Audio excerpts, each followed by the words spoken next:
Jr. and Kevin Cogan each get one, and we got a wheel off. Looks like off the Arciero car. And it's bounding down the racetrack. And it'll go into a catch fence. There are debris fences here, and it is Randy Lanier who has lost the right front wheel on that car. Luckily, the debris fences kept it from going into a spectator area, and everything appears to be okay. You can see Randy trying to bring that car into the pit area. He still has pretty good control of it. We'll be stopping and getting that right front wheel replaced. We'll take a look at the replay and try to determine what happened. Well, there is Lanier being lapped. You see the wheel coming off. The right front just came off.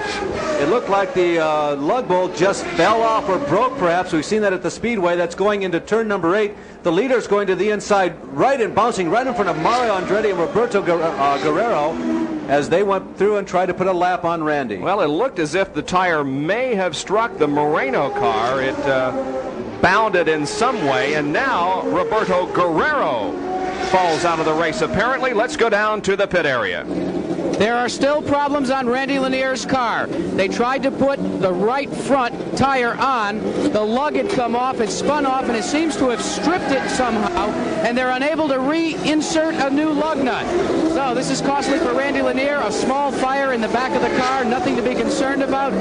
Roberto Guerrero has extricated himself from his machine. Now they found a lug nut.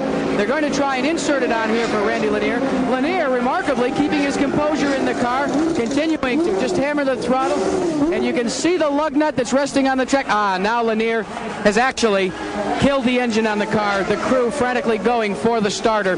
This is costly for the Rookie of the Year at Indianapolis. Indeed it is, and the 5th place runner, Roberto Guerrero, climbed out of his machine, Jack, just as you began to do that report on Randy Lanier.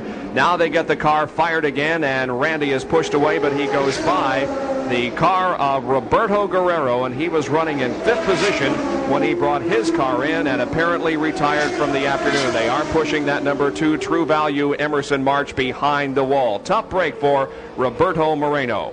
Bob, one thing about Guerrero. I should say Guerrero, yes. One thing about Roberto. One of the things that greeted us this week at Toronto was one of the new publicity guides, pocket size, that the Guerrero, True Value, Dan Cotter team, Phil Casey have put out for Roberto.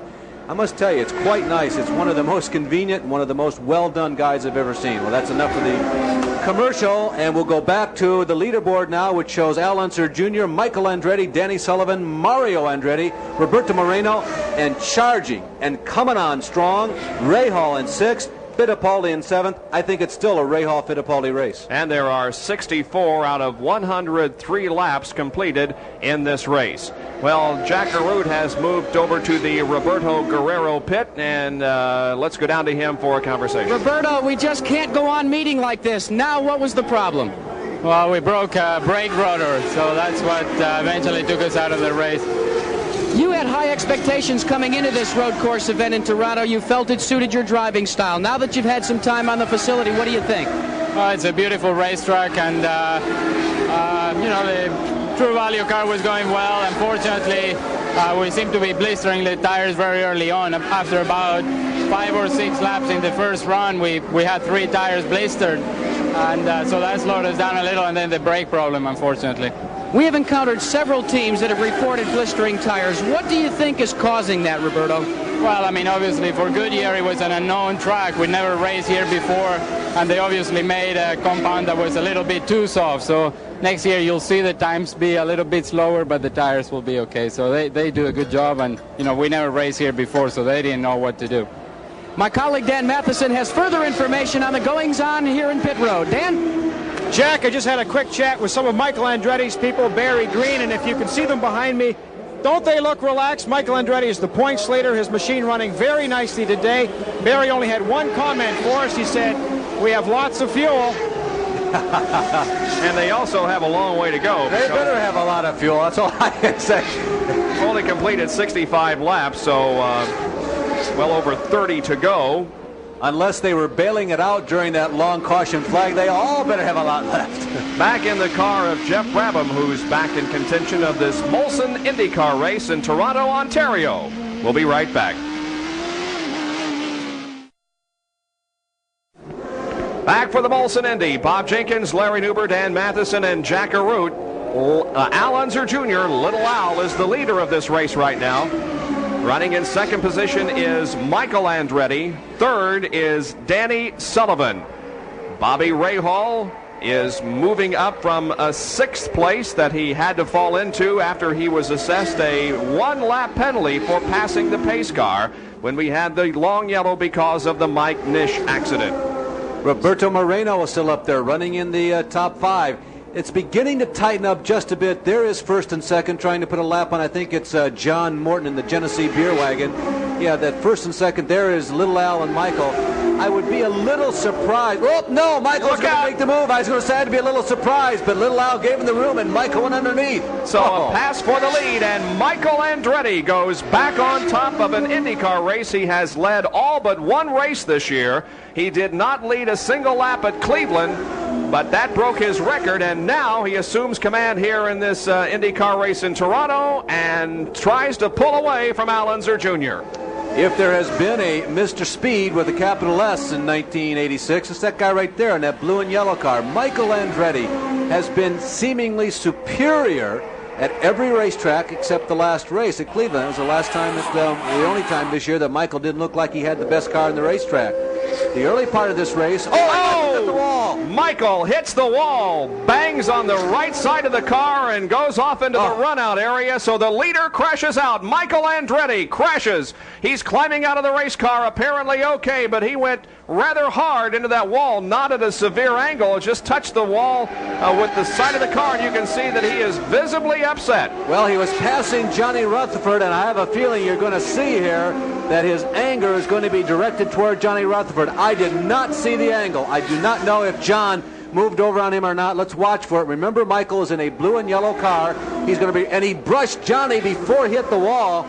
So Johnny Rutherford apparently braking sooner than what Michael anticipated. Johnny perhaps trying to slow down to let Michael by. Michael did not expect him to brake, and he powdered him right in the back. Well, I don't think that Michael Andretti will be credited with leading a lap. He did lead the race, but not a lap before he has an encounter with Johnny Rutherford and the wall that knocks him out of contention. Tough break for Michael. Boy, with all the money that's available for the point totals at the end of the year, an incident like that has such ramifications. You work so hard to get these things to perform, and when an incident takes place on the track, but that's racing, but when it takes place, it's just like somebody has reached into your pocket and picked it. Well, there's another replay. As you can see, the Andretti car going into the wall. And Little Al was almost involved in that because JR really slowed down after Michael hit him. And Little Al had to get on the binders, too. You saw the smoke come up. Had to do a nice job of braking and avoiding the Johnny Rutherford car. And right behind Little Al was Danny Sullivan, who also did a nice job of maneuvering his car out of the way. A nice shot of the new yellow strobe lights. All the drivers are raving about the yellow lights. They are temporary. You can move them around from track to track. And those yellow strobes are being used at most of the courses that the Indy cars run on these days. And there's a lot of ideas and thoughts for the future about the use of these computerized lights, the lights using strobes. And there's a real possibility for a lot of new innovations in regards to lights and signaling on for safety reasons on an IndyCar track in the future.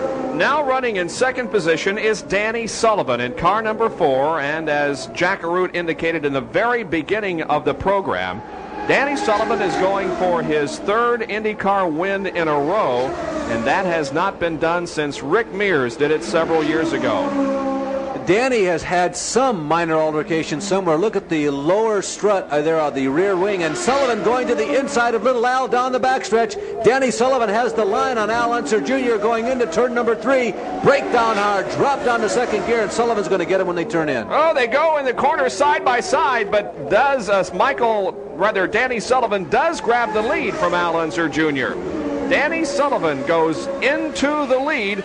The last time that a driver won 3 consecutive IndyCar races was back in 1981 when Rick Mears did it by taking Michigan, Watkins Glen, and Mexico City. So Danny Sullivan, at the moment, is on his way to tying that record. Now in 4th position is Bobby Rahal, who continues his pursuit toward the front after being assessed a 1-lap penalty. Now just to recap, we anticipate pit stops to be coming up here.